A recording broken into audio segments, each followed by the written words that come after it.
I've always wondered if David Foster Wallace was a poet because a lot of fiction writers at the start of their career start with poetry and sometimes later on in their career revitalize their poetic interests. And we never saw David Foster Wallace's latter career. So let's hear a quote from Wallace himself on his writing of poetry. Quote, I've written prose poems and some short pieces that are probably close to poetry, but none of them succeed very much, and I don't feel much inclination to do poetry. To be honest with you, I don't think I'm talented enough to be a poet. You need such a clear mind to be a poet, an ability to compress and distill, to make the abstract concrete. The best I can do is try to make the concrete concrete. When I'm writing something and I get lost in my own thoughts and my own moods, I'm at sea. I do rip poetry off a lot, although a lot of the times the way I'm doing this isn't obvious. This is one reason why dealing with copy editors is usually such a nightmare for me. They make these changes or suggestions and I go stet, because a lot of the times I'm trying to do with punctuation what poets are trying to do with line breaks. One of my few strengths as a writer is that I think I have a good ear for rhythm and for speech and speech rhythms. I can't render as well as somebody like I just don't see that well with enough precision and accuracy, but I do hear real well and I can translate that. So Wallace makes a very great point here that to be a poet, to be a real poet, not to be some BS con artist like Rupi Kaur and whatever else is getting shoved down our throats from the new wave of MFAs that come through every year or two, but to be a real poet, to be a Rilke, a Lorca, an Antonio Machado, a James Wright, to throw in an American, is a very hard task. And if you don't commit to the university teaching circuit, it's almost impossible to make money with your poetry, especially if you're writing very deep poetry, because the average consumer of poetry, no offense, are women in their 20s and 30s. And their expectancy of poetry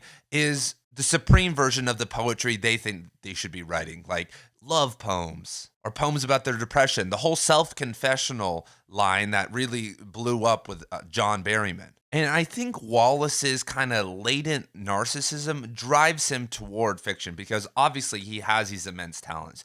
And when you have so many different ideas in your head, you can make a book like Infinite Jest that has all these different perspectives and whatnot. But what is also important is that a guy like Wallace would have probably been way better off if he did poetry, because if you can condense all that information, if you can find clarity and create clear pictures with the crazy torrent of content within someone like Wallace's mind, then you're really starting to touch the soul. Because when I look at The Pale King and Infinite Jest and a lot of Wallace's short fiction, I could see why he ended up killing himself. I can see why he is disparate and fragmented in his consciousness, because that's what he wanted to do with his books. If you spend time writing something, you are going to become that. And there is a direct link between creativity and addiction. Kind of that flow state that you get in while you're an addict is akin to creativity. There's a great book on this called Witness the Fire, Creativity and Addiction. I would recommend it to all my writers out there. And Wallace likes to be out at sea because he likes to be in that kind of weird space, because